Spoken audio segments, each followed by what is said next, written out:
अस्सलाम वालेकुम friends, welcome back to top smarties. Drama serial Daao. Amber तो बिल्कुल अपनी माँ की डिटो कॉपी है। वो तो माँ के साथ भी दाव खेल जाती है कि अलमास बेगम को मालूम ही नहीं पड़ता। अब जो वो दोस्तों के साथ फार्म हाउस का कहकर गई, होप्स हो कि वो लाहौर ही गई है, जहाँ पर उसका भाई आसिम जा रहा है।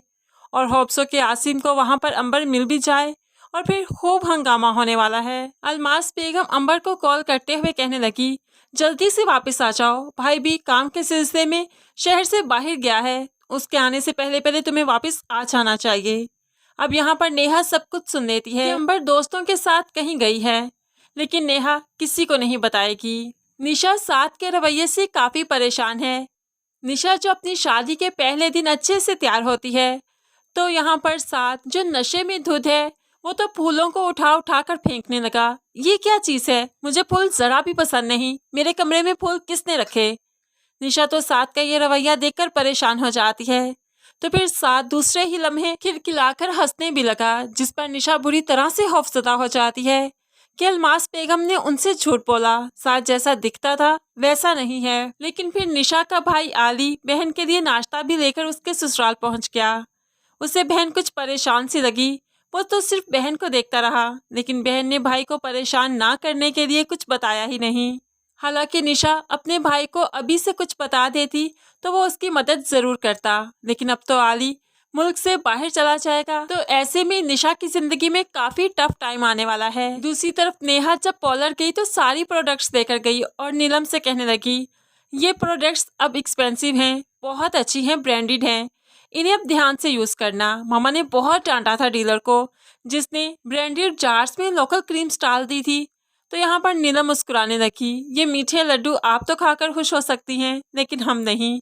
हम तो शुरू से जानते हैं यही सब कुछ चलता आ रहा है, और अभी भी ये वही क्रीम्स हैं जो पहले आती थी। तो नेहा हैरान हो गई, नहीं नीलम, ये क्रीम एक्सपेंसिव हैं, अच्छी हैं। लेकिन नीलम जो कि अलमास की फितरत को शुरू से जानती है, वो भला नेहा की बात पर कैसे यकीन करे। नुज़रत बेगम जब से बेटी के घर से होकर आई और अंबर ने उन्हें बातें सुनाई, तब से वो बहुत ही डरी सी सहमी सी हैं कि उनकी बेटी के साथ पता नहीं क्या होने वाला है। बस इसी अवस्था में उनकी तबीयत खराब हो जाती है। चूंकि वो सांस की मरीजा हैं, इसलिए उन्हें इन्हेलर की ज़रूरत पड़ती है। लेकिन अचानक से तबीयत खराब हुई कि इन्हेलर पकड़ना भी चाहा लेकिन पकड़ नहीं सकी, इसलिए तो सांस सुखड़ जाती है कि वहीं पर दम तोड़ दिया। मोहल्ले की एक आंटी ने नेहा को फ़ोन करते हुए बताया, बेटा बहुत बुरी खबर है, प्लीज़ जल्दी से आ जाओ, तुम्हारी माँ इस दुनिया में नहीं रही। ये खबर सुननी थी कि नेहा पर तो क़यामत टूट पड़ी, उसकी दुनिया जैसे वीरान हो गई। अम्मी अम्मी कहकर वो चीखने लगी, तब सुंबल ही थी जिसने नेहा को संभाला। ऐसे ही नेहा रोती हुई जब मेके आई तो यहाँ पर सफ़े मातम बीत चुका था। नेहा की माँ तो इस दुनिया से रुखसत हो चुकी थी। तो फिर इसी तरह से तदफीन का टाइम भी आ गया। नेहा की माँ को अब कब्रिस्तान ले जाना था। दूसरी तरफ आसिम को मालूम पड़ा तो वो भी जल्दी से पैकिंग करने लगा और अपनी माँ को फ़ोन करके कहने लगा, कुछ वेट कीजिएगा, मैं जल्दी आ जाऊँगा, जनाजे से पहले पहले मैं आ जाऊँगा, मैं खुद लेकर जाऊँगा उन्हें कब्रिस्तान, आहर बेटा हूँ मैं उनका। तो यहाँ पर भला अलमास बेगम कैसे चाहती कि उसका बेटा ये हक अदा करता।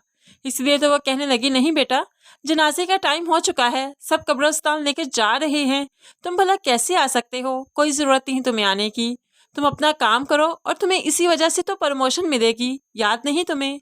आसम ने आना भी चाहा लेकिन अलमास बेगम ने आने नहीं दिया, जो कि सुंबल को मालूम पड़ जाता है क्योंकि वो बातें सुन लेती है। लेकिन खैर आसिम आए या ना आए, नेहा की जिंदगी तो उजड़ गई। एक माँ का सहारा था, वो भी आज छूट गया।